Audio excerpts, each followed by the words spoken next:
Hari ini 30 Juli 2024, balik lagi kita pembahasan XAUSD. Seperti biasa, saya selalu start dengan pembahasan di gambaran daily-nya ya. Teman-teman bisa perhatikan di sini dia break pertama, fake breakout, dia drop, membentuk base kembali, dan saat ini ketahan.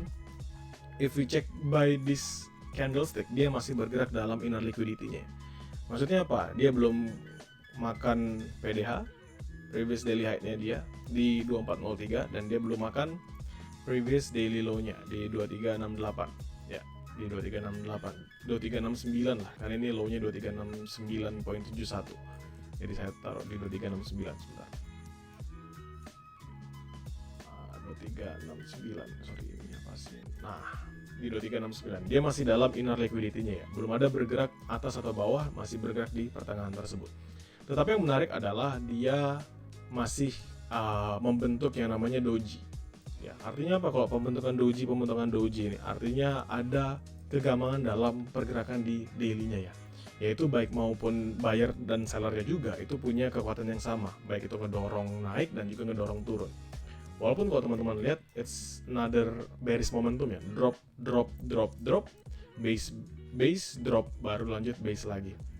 Jadi menurut saya ini adalah another momentum yang bisa kita perhatikan. Kenapa? Karena memang base-nya terbentuk dan belum ada pergerakan yang signifikan. Saya bilang kemarin mulai dari hari ini, mulai dari malam ini sampai nanti di Jumat itu kita full akan news. Selasa, Rabu, Kamis, Jumat itu full akan news. Selasa ini kita akan dapat newsnya itu jobs job opening ya, sama CB consumer confidence. Seperti biasa ini news nanti kita akan trade juga. Besok itu ada ADP, if I'm not mistaken, ya ada ADP non-farm, ADP non-farm employment change. Lalu nanti di hari Kamis itu kita akan ada initial jobless claim, dan di Jumat itu di Kamis pun ada FOMC ya, ada FOMC statement, ada Federal Interest Rate Decision, dan nanti di malamnya itu akan ada initial jobless claim. Di Jumatnya seperti biasa kita akan ada NFP, average hourly earnings, dengan unemployment rate. Jadi panjang ini minggu, dan ini akan menjadi pembentukan selanjutnya ya. Ini akan menjadi pembentukan selanjutnya kita dalam trade. So, what we gonna do right now, teman-teman bisa perhatikan base melambat di daily, nggak ada perubahan yang signifikan, mungkin akan bergerak nanti di sore hari ketika pra-US session. Di London session pun mungkin menurut saya nggak akan begitu banyak perubahan yang signifikan juga dari pergerakan XAUSD. So, kita balik ke Oanda, kita ngomongin di H4. Oke, sekarang kita lihat di H4, beberapa level yang saat ini dia sudah berusaha break. Dan teman-teman di sini lihat ya, di level sudah di break, ini kan dia membentuk candlestick momentum drop, lalu dia nahan, membentuk base yang sama, dan teman-teman bisa perhatikan, kalau misalnya kita tarik garis, ada level yang dia nggak break di level. 2378. Ini berarti base yang bagus kalau misalnya kita harus entry, dengan di sini 2381. Ya, 2378 dan 2381. Dua base baru dihampat yang kita bisa patok ya. Dua base baru dihampat yang kita bisa patok.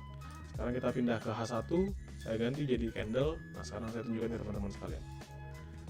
Oke, pembentukan saat ini teman-teman bisa lihat ya. Ini kan drop lumayan signifikan. Ini saya hapus dulu beberapa biar nggak pusing. Nah, teman-teman lihat ya, ini kan drop signifikan.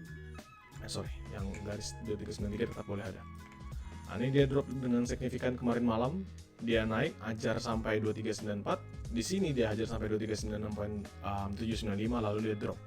Ya, dia drop. Dia nggak ada sama sekali yang saya bilang semalam. Dia wajib untuk close di bawah 2393.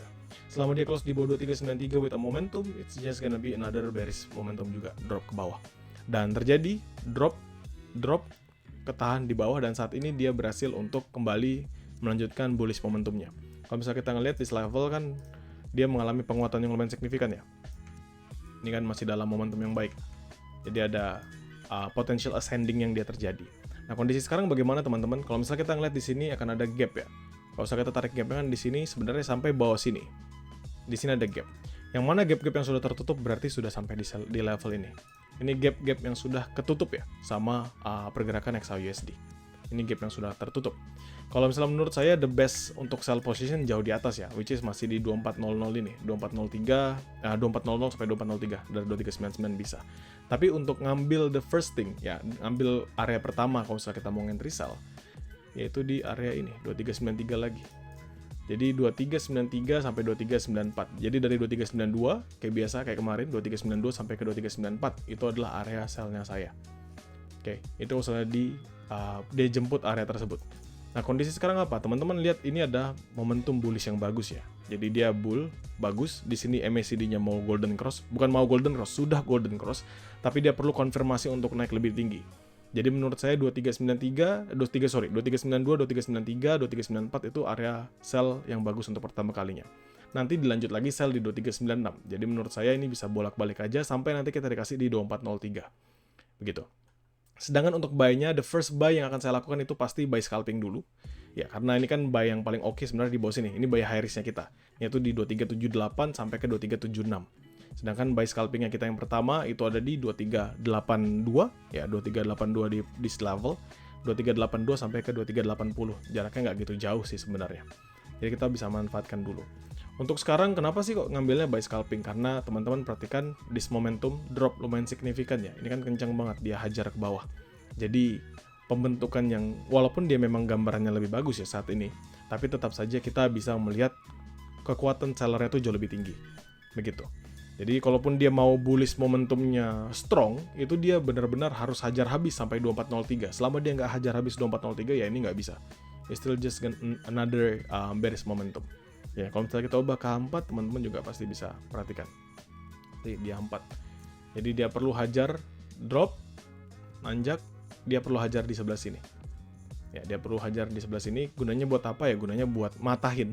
Jadi matahin pembentukan, di sini kan low, di sini high, di sini pembentukannya jadi kan higher low sebenarnya. Tapi dia harus matain sebagai higher high lagi. Karena kalau misalnya dia nggak bisa matain higher high, next thing yang terjadi apa? Dia akan mengalami penurunan. Karena pembentukan next-nya adalah lower high, lower low, lower high, lower low. So, jadi teman-teman bisa perhatikan, ini adalah, menurut saya ini adalah bullish momentum yang bagus ya. Karena dia bertahap naiknya sekali, 2 kali, 3 kali. Ini adalah bullish momentum yang bagus. Dan menurut saya nanti baru ada perubahan yang signifikan ketika London Session dari XAUUSD. Cuman the trade level yang bisa saya lakukan adalah pertama buy position di kisaran 2380-an di sini. Jadi 2382, 2380 buy scalping. Lalu nanti dimanfaatkan lagi buy di bawahnya di 2378 below, 2378 sampai 2376. Untuk grow count nothing to worry about, nanti saya akan share mappingannya. Lalu kalau misalnya untuk nge-sell di atas ini ya teman-teman, 2392, 2394 nawarnya agak jauh, nggak apa-apa lah, biar lebih aman. Sebenarnya bisa start dari lower time frame. Kalau misalnya kita ngambil dari lower time frame, itu kita bisa ngelihat, kita ngambil dari lower time frame. Nah, kita bisa ngelihat levelnya tuh panjang. Teman-teman lihat di sini, ini banyak, tap turun. Kita ambil garis, di sini juga ada 2390 harusnya nih, ya kan? 2390, 2391. Jadi ada sebelum kita entry di 2392, itu sebenarnya di 2390 ini sudah bisa entry duluan. Tapi saya ngambil area yang lebih oke aja, which is di area atas-atasnya lagi. 2392 sampai 2394 itu area sell saya, sell high risk. Lalu kalau medium risk-nya di mana? Medium risk saya itu sebenarnya masih jauh, teman-teman.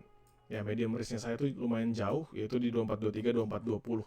Untuk sekarang saya mau fokuskan dulu, still mencari sell. Sebenarnya masih mau mencari sell. Tetapi yang perlu kita perhatikan adalah kita nunggu sampai news yang akan tiba. Jadi sekarang saya akan konklusikan. Pertama, buy position saya untuk scalping itu di 2382 sampai 2380. Buy scalping, jadi saya masuk bolak-balik. Entry profit 10-15 pip saya clearance, saya habiskan.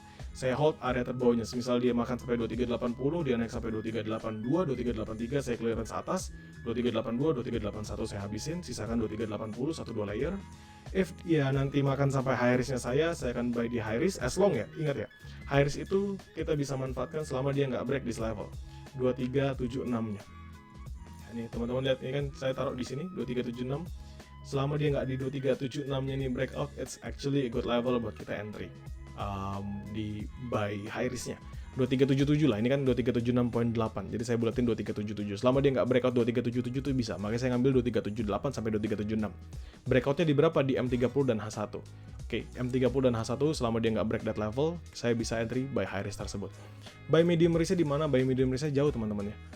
Jadi target saya buy medium risk-nya jauh banget, itu di bawah sini 2356. Jadi almost 300 pips kalau misalnya penurunan dari harga sekarang. Itu medium risk-nya saya. Oke. Dan what is the next one? Sell-nya, sekarang kan kita sudah bahas buy-nya tadi, buy scalping, buy high risk, dan buy medium risk. Sell-nya saya, high risk saya pertama itu akan di 2392, dan 2394 mungkin akan saya adjust jika saya bisa entry lebih dulu, tapi itu area entry saya yang akan saya catat di MapKing. Lalu nextnya di 2399-2403. Sedangkan medium risknya saya itu ada di 2423, 2420, masih di area atas. Jadi lumayan jauh dari harga sekarang. Begitu ya. So, semoga membantu, teman-teman bisa jadikan referensi. Menurut saya saat ini kita bisa menunggu, lebih santai aja. Karena market ini melambat dengan potensial bullish momentum yang bagus. Ini kalau teman-teman tanya sama saya, ini bullish momentum yang bagus. Dia pelan-pelan nanjak dan selalu close dalam kondisi tidak ada doji yang berlebihan. Ini menurut saya bagus. Ya, ini menurut saya bagus. Jadi nanti dia pelan begitu terus naiknya. So, nanti let's see ya, kan saya hanya forecast. Teman-teman bisa melihat ketika pembentukannya terjadi. Ini baru perjalanan setengah 12. So, teman-teman bisa jadikan ini sebagai referensi, nanti sesuaikan lagi dengan trade yang teman-teman jalankan. Semoga membantu ya. Dan jangan lupa bahwa nanti dalam trade yang kita jalankan di hari ini, malamnya akan ada news, so be ready with the news juga.